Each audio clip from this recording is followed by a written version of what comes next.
vif du sujet. Donc tout d'abord, il y a un véritable problème culturel au Japon. C'est-à-dire que c'est institutionnalisé, l'individu doit s'effacer par rapport au groupe. L'individu ne peut pas avoir sa place, et donc en fait, tout le monde, c'est le groupe qui domine, mais c'est d'une façon respectueuse.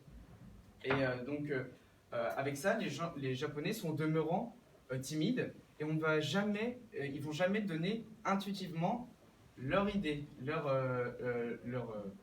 avis. Et donc en fait, ce que j'ai pu remarquer, c'est qu'il faut toujours aller à la pêche aux informations. Il y a également un aspect historique, c'est qu'avant la Seconde Guerre mondiale, le Japon s'est enfermé sur lui-même les 3 derniers siècles pour justement éviter cette influence de l'Occident. Et donc c'est pour cela qu'on peut expliquer que l'anglais n'est absolument pas développé. Et personne ne parlait anglais au Japon, sauf dans l'entreprise où c'était un critère de sélection. Et donc c'était assez marrant de voir que le week-end, je devais utiliser mon Google Traduction en permanence, parce que je ne parle pas japonais. Et quand j'allais en semaine au stage, tout le monde parlait anglais et c'était assez extrême. Et donc là, pour revenir à ce que je disais, lorsque surtout les collaborateurs français ou qui n'étaient pas japonais voulaient des informations, ils étaient obligés d'aller voir la personne ou de lui envoyer un mail, mais il y avait toujours ce problème d'aller chercher l'information parce que l'information n'était pas donnée. Mais c'est pas pourtant que les Japonais sont pas compétents, mais ils gardent leur information pour eux parce qu'ils veulent pas importuner l'espace vital de l'autre. Voilà. Et donc néanmoins, il y a un avantage, c'est que comme tout le monde, il n'y a pas une remise en question à chaque fois de l'ordre donné. L'ordre est donné et établi, et donc en fait, il n'y aura pas comme en France où dès que c'est pas dans sa situation, on pourrait aller réclamer un avantage par rapport aux autres. Tout le monde connaît sa place. Et un des avantages, c'est qu'il n'y a pas tout le temps des redéfinitions, des remises en question de sa place. Ensuite, nous pouvons voir les impacts aux différentes échelles. Donc, comme on peut définir la communication dans une entreprise établie donc, de 2 manières différentes. Il y a la communication donc, que je qualifierais d'horizontale, donc c'est des personnes qui sont dans sa section, dans son département. Donc ça, on peut voir que non seulement avec l'anglais ou la timidité, il y a des problèmes, mais aussi la communication verticale. Et en fait, au Japon, il y a un concept qui est mis en place comme en France, mais qui doit être respecté à la règle, c'est la hiérarchie.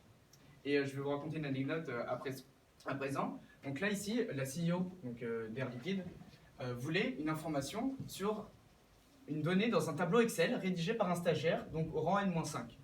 Et pour cela, le stagiaire était français, la CEO française, et toutes les personnes entre les deux étaient japonaises. Et donc pour cela, elle va contacter elle ne savait pas qui avait rédigé l'Excel, donc elle va demander à son subordonné, qui lui-même va demander un mail, qui lui-même va demander un mail, et enfin ça va arriver au stagiaire. Et le stagiaire, lui qui parlait français, s'est dit, je vais tout de suite contacter la CEO, et en mettant en copie tout le monde. Et en fait, ça a fait énormément de bruit, parce qu'il était obligé, il était censé en fait devoir retransmettre un mail, transfert.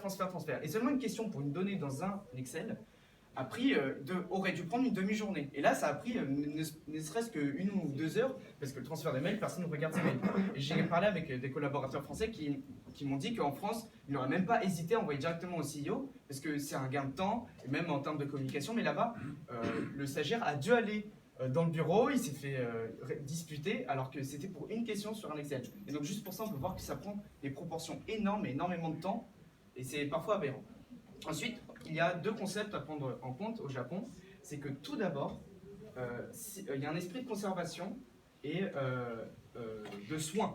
Si quelque chose marche, on va le garder dans le temps. Et on va surtout garder cet outil. Et la deuxième, c'est que il n'y a pas besoin de changer la chose si elle marche. Et donc en fait, dans cette logique-là, on garde des méthodes des années 80, même ultérieures, et on ne se remet vraiment pas en question.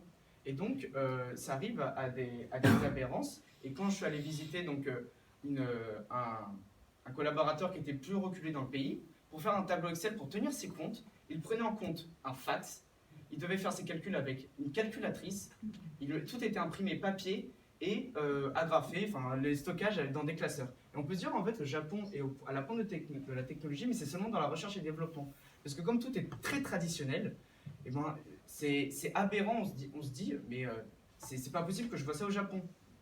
Et c'est pour ça que ça m'a vraiment choqué.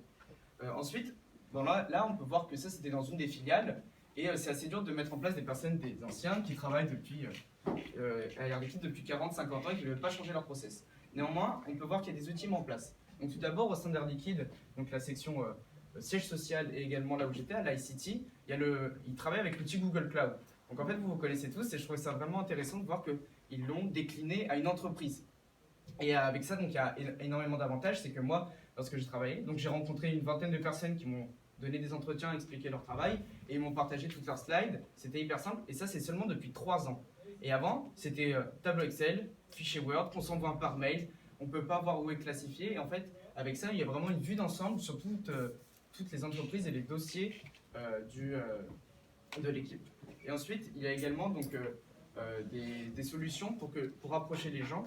Et surtout, par exemple, le midi, on peut faire du sport. Donc, il y avait dans un des hangars, il y avait du badminton ou du ping-pong. Et je trouve ça personnellement beaucoup mieux que de mettre par exemple des jeux vidéo parce qu'on sait que les jeux vidéo peuvent devenir une addiction et surtout ça fatigue. Alors que le sport, c'était des sports collectifs. Et j'ai vu clairement que c'était dommage. Il y avait surtout les jeunes qui y allaient, mais il y avait quelques anciens. Et en fait, quand on retournait à 13h, on avait la patate, on était motivé, surtout comme on venait de ne pas travailler, on se disait je vais me remettre à fond. Alors que de seulement discuter ou de prendre un café, ça changeait énormément la donne. Donc ici, pour conclure, je voulais